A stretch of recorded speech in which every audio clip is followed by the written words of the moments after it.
Moving on, let's talk vents and ventilatory assistance.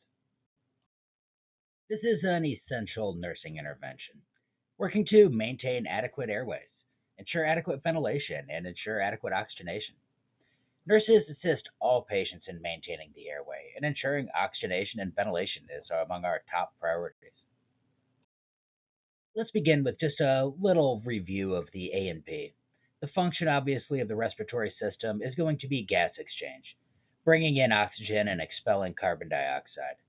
Within the lungs, there are two lobes of the left lung and three lobes of the right lung. An upper airway consisting of the nasal cavity and pharynx, and that lower airway consisting of the larynx, trachea, and the right and left main stems of the bronchi, bronchioles, and even the alveoli. Gas travels from higher to lower pressure, and these changes in the pressure result in our inspiration and our expiration.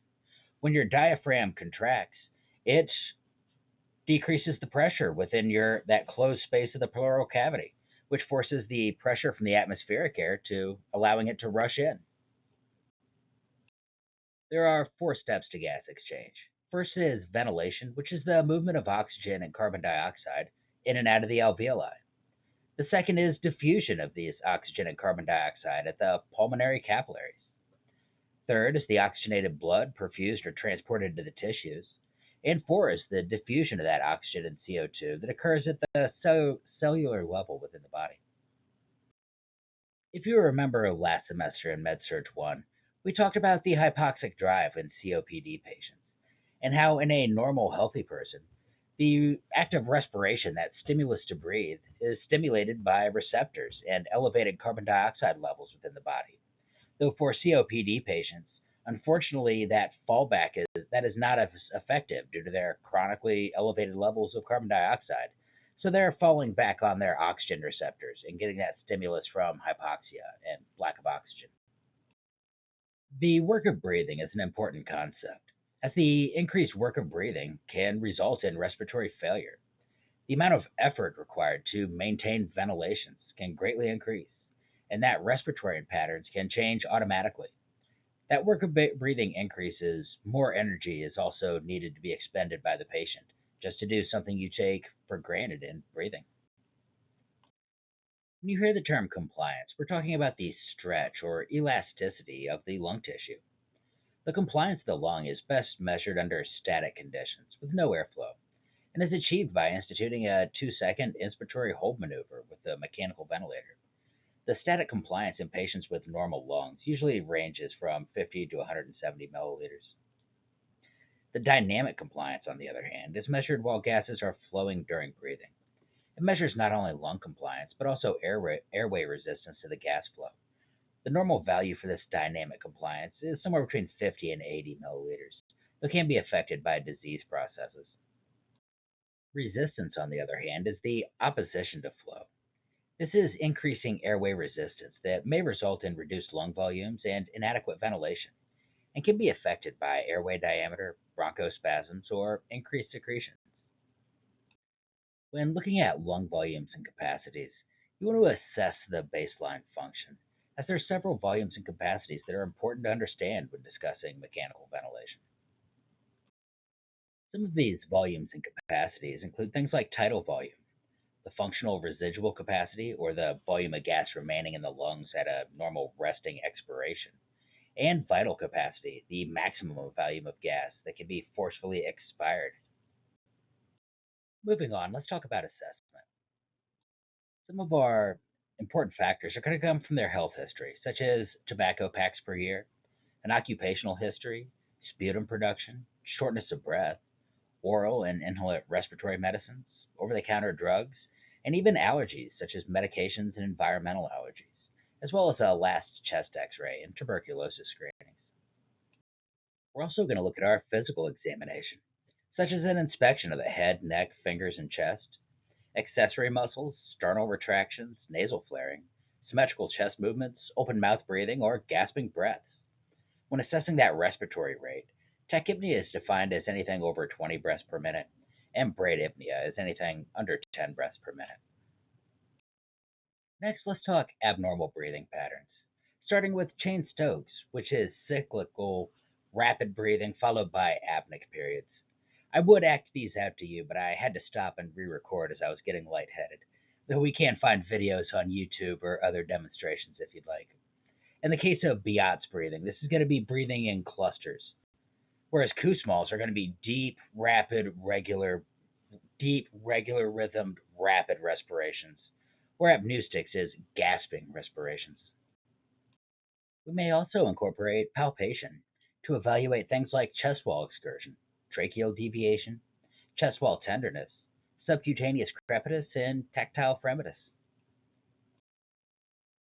Although important, it's usually difficult to percuss the chest of the critically ill patients, though it could reveal information such as resonance or a normal lung sound, compared to dullness, which is denser than normal tissue, meaning we've probably got some fluid in there, flatness, in which case the air is present, or hyperresonance, increasing with an increased amount of air, or even tympany over air filled areas.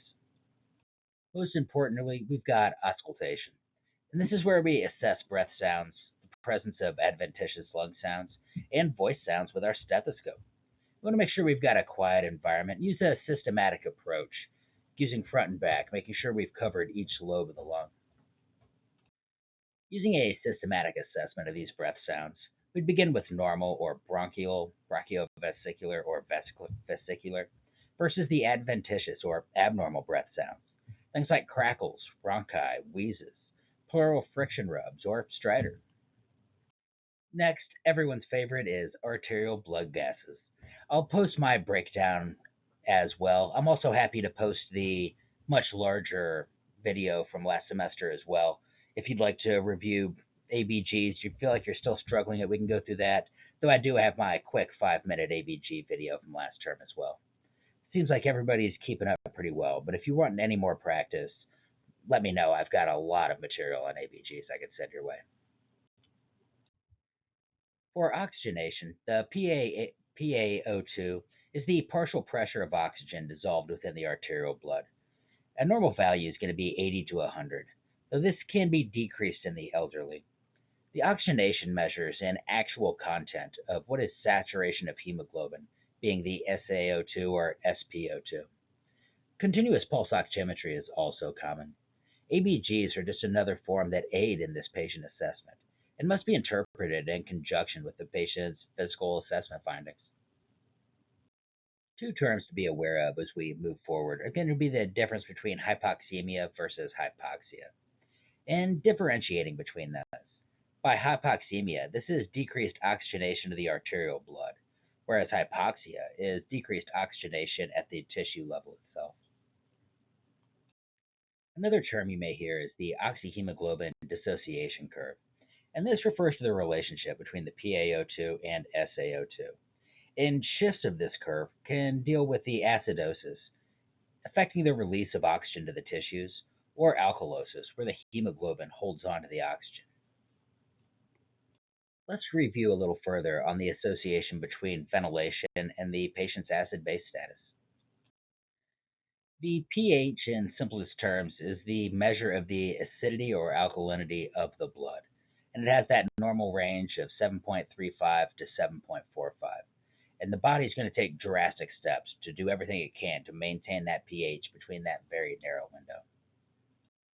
By PaCO2, we're talking about that waste product, carbon dioxide. It is a waste product of cellular metabolism that a normal, healthy lung expels.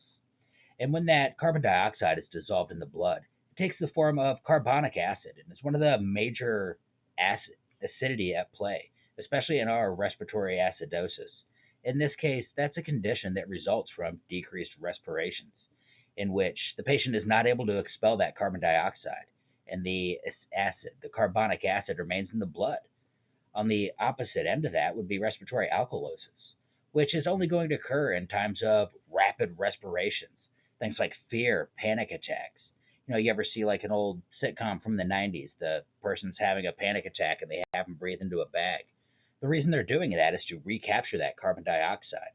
Because if they expel all that CO2, the body's pH is going to go alkaline very quickly. To counter that carbonic acid, that acid dissolved in the blood, the body produces bicarbonate. And this bicarbonate is regulated by the kidneys. Conditions that cause metabolic acidosis and alkalosis are related to discrepancies in this value. Remember, we talked about vomiting, of them expelling all that stomach acid, and that results in metabolic alkalosis because they've gotten rid of all that stomach acid, but they still have that bicarbonate still within their body that's pulling them alkaline. On the opposite end of that, a patient with prolonged diarrhea may result in metabolic acidosis. And this is because they've excreted out all of their buffer, their bicarbonate. In the case of the buffer system, this is how the body works to maintain that pH between that narrow 7.35 to 7.45. You may have heard terms like partially compensated or fully compensated, and this is what they're referring to. For the bicarbonate buffer system, this is the most common, and it's activated as those hydrogen ions increase, increasing the acidity. These increased hydrogen ions combine with the buffer, the HCO3, to form carbonic acid, and the carbonic acid breaks down further into water and carbon dioxide. Next would be the respiratory buffer system, and in this case is regulated by the lungs and is the fastest compensatory mechanism. The body is able to excrete CO2 from the system very quickly as a way to remove that acid and bring that pH back down to where it needs to be. In pure respiratory acid base disturbances, the base excess or base deficit is normal. However, once compensation occurs, the base excess or base deficit changes. In the case of compensation, it can be the form of absent, no compensation, partial compensation, or complete compensation, meaning we have it has fully compensated. It has fully brought that abnormality, it dealt with that abnormality and brought it back down into the normal pH range. In the case of partial compensation, the body has brought it back down to closer to where it needs to be, but we do not have our pH between that narrow 7.35 to 7.45. And just like with our dysrhythmias last week, we interpret our ABGs in a systematic approach. We're going to look for compensation. Is the body working to bring that down? Say we have a massively elevated CO2 level, carbonic acid. Do we have a slightly elevated HCO3 buffer system? That slightly elevated HCO3 buffer would be the compensation. And then we'd know whether it is fully compensated or partially compensated based off the pH. If that slight increase in HCO3 has brought our pH down to a normal range, it's fully compensated. If it has brought that pH, we have if it has brought that pH down, but the pH is still out of whack, it's only partially compensated. As we talked last semester, there are many conditions that can predispose a patient to these acid base disbalances. In the case of respiratory acidosis, we're looking at things like COPD, narcotics, anything that impedes breathing and could stop the patient from expelling carbon dioxide. On the other hand, respiratory alkalosis would only be caused by something that causes fast ventilations, where we're expelling too much carbon dioxide, like fear, panic attacks. For alkalosis, your most basic one's going to be for the case of metabolic alkalosis is going to be vomiting, where we've removed that stomach acid but left that bicarbonate buffer, or metabolic acidosis, diarrhea. Quick quiz. Let's look at these ABGs. We have a pH of 7.35, a PaCO2 of 50, HCO3 of 30, and an SpO2 of 93. Would this be A, compensated metabolic alkalosis, B, compensated respiratory acidosis, C, combined metabolic and respiratory acidosis, or D, partially compensated respiratory alkalosis? I'm going to give you a second. Think quietly to yourself. Try to work this one out yourself. Looking at our pH there, right there at the front, where it's 7.37, that's normal. We have a PaCO2 of 50, an HCO3 of 30, and an SpO2 of 93. In this case, we have that compensated respiratory acidosis. Just looking right there at the top at that CO2 and HCO3, our CO2 is 50, our HCO3 is 30.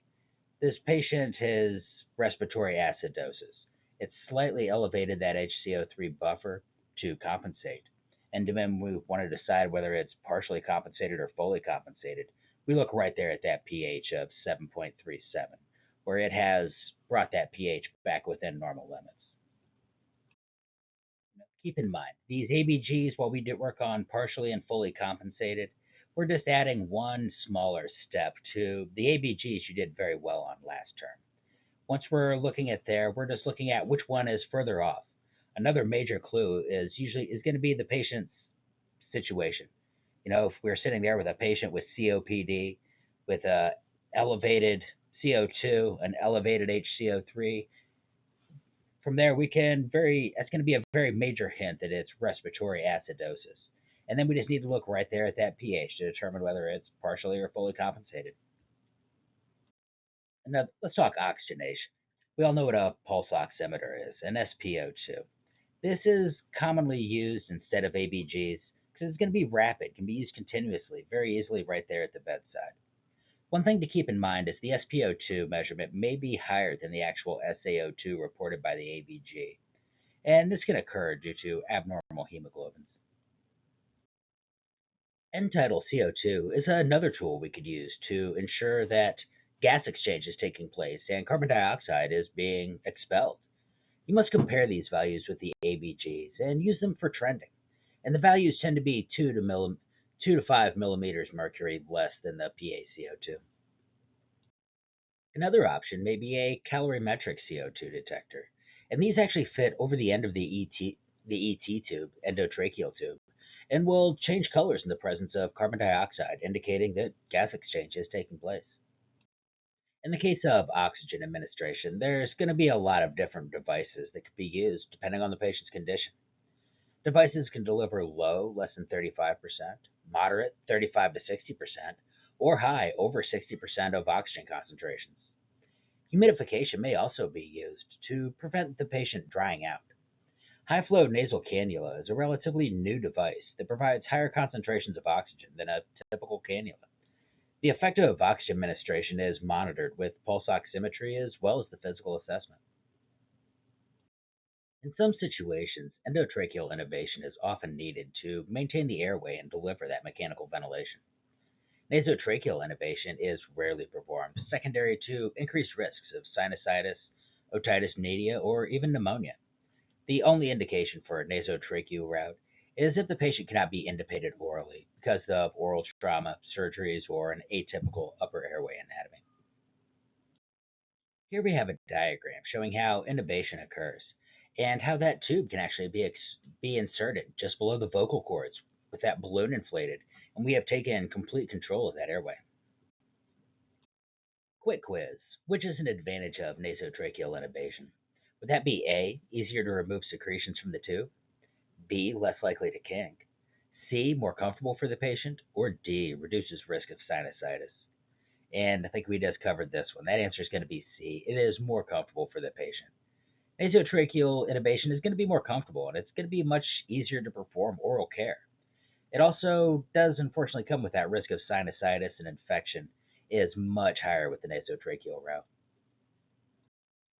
And here we just have some examples of the equipment you may need, such as your laryngoscopes up there on the top left, either the curved blade or the straight blade, which is usually based on the preference of whoever's placing it. You've got bag valve masks, that actual endotracheal tube with the wire stylet going through it. The purpose of that wire stylet is so that you can put it into position, be real accurate, and then take the stylet out. There's going to be many different steps we need to make sure that we've covered. Everything from picking the right size tube, checking the balloon on the tube for any leaks, that stylet we discussed, lubrication, picking your preference of laryngoscope and what would work best for this particular patient, pre-medicated with PRNs if necessary, pre-ventilate the patient, as we are going to be impeding their breathing as we're placing that, suctioning the oropharynx, and intubate within 30 seconds, because again, this patient is not breathing while we are placing this. We also want to make sure we're very careful at verifying the placement. Everything from auscultating the epigastric area, making sure we're not hearing air going into the belly, auscultating bilateral breath sounds, end tidal CO2 detectors, kind of like what we discussed earlier, that we're seeing gas exchange. We're able to use that little device, and we're able to see that carbon dioxide is exiting with each respiration. You may also use options such as chest X-rays. Make sure you're securing the tube and placement's verified and recording the centimeters at the lip line for reference. That way we can easily see if that tube has gotten dislodged and is not in the same place we inserted it. Here we just have some visual representations of securing the ET tube. For clinical judgment, what assessment findings suggest the ET tube is in the right mainstem bronchus? The tube in the right bronchus would be indicated by absence of breath sounds on the left lung fields. For our next question, generating nursing interventions if you suspect the ET tube is in the esophagus. You're looking at that tube in the esophagus. We're going to be looking at vocal sounds, distension, a low SpO2. We want to remove that tube and manually ventilate with 100% oxygen while we prepare to reanimate. Another intervention you've no doubt seen at your clinical rotations is going to be a tracheostomy. Trachs are done as needed to ensure an open airway and for prolonged mechanical ventilation. Depending on the unit, the procedure is done either in the operating room or at the bedside. And percutaneous tracheostomy procedures are very safe when done by skilled interventionists. Moving on with clinical judgment, discuss potential patient scenarios or conditions that would be considered in the decision to support a tracheostomy in the course of airway management. This might be done early if long term ventilation is anticipated, or in a case of a high spinal cord injury. Individuals with burns involving the head or neck may also have an early tracheostomy. The trach is the preferred airway for the patient requiring that long term airway. It's also easier to wean from mechanical ventilation, and it's associated with greater comfort, decreased sedative administration, less restraint use, and lower unplanned extubations. And here we just have a diagram of a tracheostomy. You notice it has that cuff tube that's essential for delivering that mechanical ventilation and to hold it in place. Suction is going to be critical in helping to keep this airway clear. Both closed and open methods are used to suction ET tubes or tracheostomies. Though closed suction is most common in the United States, as it's going to be the cleanest. It's going to keep the pathogens out of there as much as possible. Because keep in mind, with we have bypassed the body's natural defense of the nose and mouth, that upper airway. We're now going directly into the airfields, and we've taken out a lot of defense. We really want to be as aseptic as possible to prevent the development of pneumonia or any opportunistic pathogens coming in. And here is a diagram demonstrating that closed suctioning device. Notice how it's encased in plastic so that you're able to go in and suction that patient while not having an open system where pathogens from the outside have an opportunity to invade.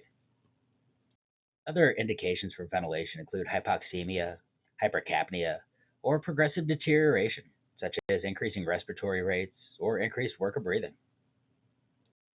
When you hear the term positive pressure ventilation, this is just anything that pushes the gas into the lungs. It is the movement of gases into the lungs through that positive pressure, such as a bag valve mask, and is the opposite of normal respirations, which work on the negative pressure within the pleural cavity. When dealing with ventilator settings, protocols are often used to determine these ventilator settings, and respiratory therapists commonly make these adjustments. It's going to have everything from the tidal volume, inspiratory pressure, respiratory rate, or the fractions of O2 delivered. Another positive pressure device you may see is PEEP, positive end expiratory pressure. And these cause reduced cardiac output if high and impedes any venous return. These provide positive pressure while they're exhaling to help force those lungs and alveoli open. And here we have a diagram showing how that positive pressure applied helps to inflate and keep those alveoli open, helping to maximize gas exchange. Some of the data we need to monitor during mechanical ventilations would be exhaled tidal volumes, peak inspiratory pressures, or total respiratory rate, which is the count of the total rate, which accounts for the set rate and the patient's effort. Another thing to consider may be the modes of mechanical ventilation. When dealing with volume ventilation, this is delivered by the ventilator and is constant. The types include the volume assist or synchronized intermittent mandatory ventilation. For volume assist and controlled ventilation, this is a preset number of breaths. The patient may trigger additional breaths, and the ventilator performs most of the work of breathing for the patient. It's useful in normal respiratory drive, but weak or unable to exert any work of breathing themselves. And it does unfortunately come with a risk of hyperventilation or respiratory alkalosis if set too high. In the case of volume intermittent mandatory ventilation, this delivers a set number of breaths. Between mandatory breaths, the patient may initiate their own spontaneous breathing, and the volume of spontaneous breaths is whenever the patient can generate. This mode can be used to help recondition respiratory muscles and be used to help wean the patient. Pressure ventilation allows for delivering gas via pressure rather than volume. Some are commonly used, such as CPAP and pressure support. Others are alternative modes of ventilation used to treat refractory respiratory failure. One you've no doubt seen out in your clinical sites as well is CPAP. And this is positive pressure applied throughout the respiratory cycle to spontaneously breathing patients. Continuous positive airway pressure is that positive pressure applied throughout the respiratory cycle. The patients must have a reliable respiratory drive, and the positive pressure at the end of expiration helps promote oxygenation. Similar to PEEP, that pressure helps to open up the airway. Here we just have a diagram of a patient sleeping with that CPAP machine. Pressure support is another method to augment the patient's spontaneous respirations by delivering positive pressure only during the effort, and it helps to reduce the work of breathing used on most patients. It's also useful in weaning. Pressure assist control uses pressure to enhance that spontaneous breaths in an AC mode. It can be a set respiratory rate, and every breath can be augmented by a set amount of inspiratory pressure. If the patient triggers breath, these breaths are enhanced with the positive pressure. Other advanced modes, these are newer and more complex modes of ventilation. They have an inverse ratio that can be very uncomfortable, and the patient requires sedation and or paralysis. It could also be dual control modes, also known as volume assured modes. And these incorporate qualities of both volume and pressure controlled modes. Both the desired volume and the pressure limit are set. For oscillatory ventilation, these are increasingly used to treat refractory respiratory failure. And they're a form of specialized ventilator that delivers the high rate of ventilation at low volumes. Other non invasive ventilation, such as positive pressure ventilation, and these deliver positive pressure without artificial airway, such as via face mask or a nasal pillow, where a tight seal is involved. They can reduce some of the complications, especially when dealing with intubation or tracheostomies, and can be useful for patients like COPD or heart failure, or early hypoxemic respiratory failure.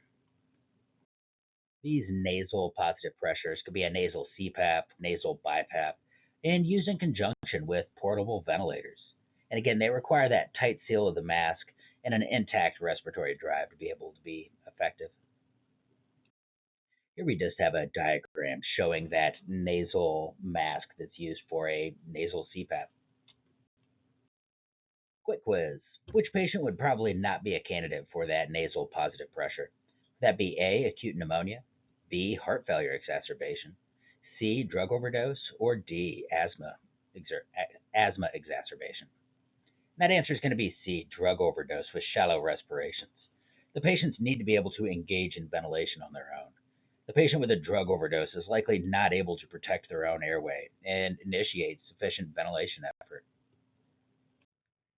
Next, let's talk alarms and interventions. Alarms from IV pumps, ventilators, and unending sources are going to be a part of almost any specialty in nursing, but especially so in critical care. And it's something that you're going to have to adjust to, but at the same time, be very careful of avoiding alarm fatigue. We take all alarms serious, and you want to go deal with that underlying cause. We never just shut off alarms. You want to assess your patient, assess the alarm, and try and find that cause.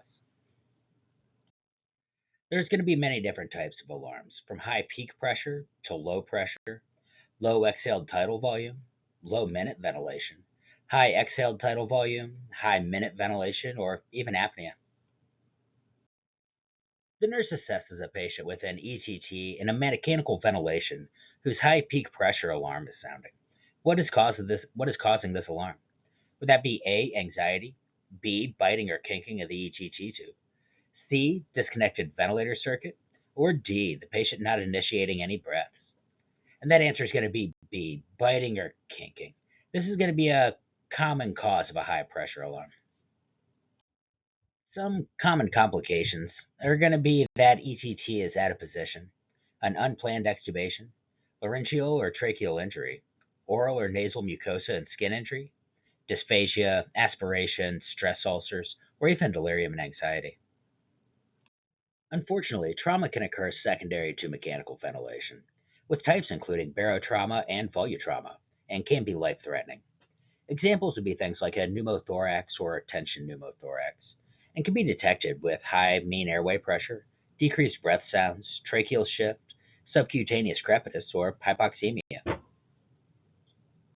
In the case of volutrauma, this is excess volume that can create damage that's similar to ARDS, and is an overdistension of the alveoli and damages the lung tissue. The first sign of oxygen toxicity is tracheobronchitis and is caused by an irritant effects of the oxygen. The prolonged exposure to high FiO2 may lead to changes in the lung that mimics ARDS. With absorption atelectasis is another problem associated with high FiO2. Nitrogen is needed to prevent collapse of the alveoli. And when the FiO2 is 1.0, alveolar collapse and atelectasis can result from that lack of nitrogen in the distal air spaces. The goal is conservative oxygen therapy in targeting a PaO2 of 70 to 100 millimeters or an SpO2 of 90 to 92%. We also want to monitor the patient's acid base balance closely, especially for things like respiratory acidosis in the case of the breathing is too slow, or respiratory alkalosis when the breathing is too fast and we're expelling carbon dioxide too quickly. Infection is going to be another major concern and is common, but the incidence is reduced by effective implementation of the ventilator bundle, which includes oral care. Unfortunately, you got to think about what a ventilator is. It's that warm, moist environment that's ideal for pathogens to grow. Ventilator associated events, these occur after 2 or more days on mechanical ventilation, with increased fraction of inspired oxygen may be required or increased positive end expiratory pressure. Also, possible pulmonary complications and conditions can develop, such as atelectasis, pulmonary edema, or pneumothorax. The cardiovascular system is also affected by mechanical ventilation, especially if the patient is receiving PEEP at high levels. The hemodynamic effects of mechanical ventilation are more pronounced in patients with hypovolemia or poor cardiac reserve. Managing hypotension and decreased cardiac output involves the administration of volume to ensure an adequate preload, followed by an administration of inotropic agents as necessary. Some GI system complications would include stress ulcers, GI bleeding, dysphagia, or aspiration. Psychosocial complications should also not be discounted. Everything from stress, anxiety, noise, altered sleep wake patterns, and dependence. One technique to help lower stress would be lower abdominal breathing, where the patient inhales and uses their abdomen to help breathe. Obviously, communication with an ET tube can be difficult, though it can be accomplished with things like head nods, mouthing words, gestures, and writing. These are identified as the most frequently used methods of nonverbal communication among intubated patients, though they are often inhibited by wrist restraints as well, unfortunately. There are several medications that are used in the management of mechanically ventilated patients, and these are titrated to targets using standardized assessment scales. When sedation of the mechanically ventilated patient is indicated, it must be titrated to a specific goal set upon by the multi-professional team. Insufficient sedation may precipitate ventilator desynchrony and physiologic aberrations within the thoracic pressures and gas exchange. For non pharmacological interventions, you want to create a healing environment and focus the plan of care on the patient as well as their family. Also, try to do as much as possible to reduce noise levels, reduce light stimulation, and provide reassurance. Adequate rest with near normal sleep wake cycles will go a long way in helping this patient recover. When weaning the patient from the ventilator, it's going to be an individualized decision with an individualized plan based on that patient. It's also going to require interprofessional collaboration as it is a team effort. When determining the patient's readiness to wean, identify if the underlying cause for mechanical ventilation has been resolved, as well as assessing their hemodynamic stability and adequate cardiac output. You also want to make sure they have adequate respiratory muscle strength to be able to breathe on their own. The absence of factors that impair weaning could also include things like mental readiness and a minimal need for medicines that cause respiratory depression. There are several assessments that could indicate the patient is not tolerating the weaning process well. In this case, we're looking at the spontaneous breathing trials that would show the patient's individualized breathing effort. When extubating and extubation, determine the need for secretion management, as well as the patient's ability to cough and manage their own secretions, as well as how frequent or infrequent is suctioning required. You also want to be very closely assessing for any adventitious breath sounds, such as stridor, hoarseness, change in vital signs, or low oxygen saturation. For our key points, it's going to be assessing and managing the patient's oxygenation and ventilation. Airway is going to be your top priority in nursing because it is one of the things that will unfortunately kill your patient the quickest. But anyway, that's all we got for this chapter. I'll see you in the next slides.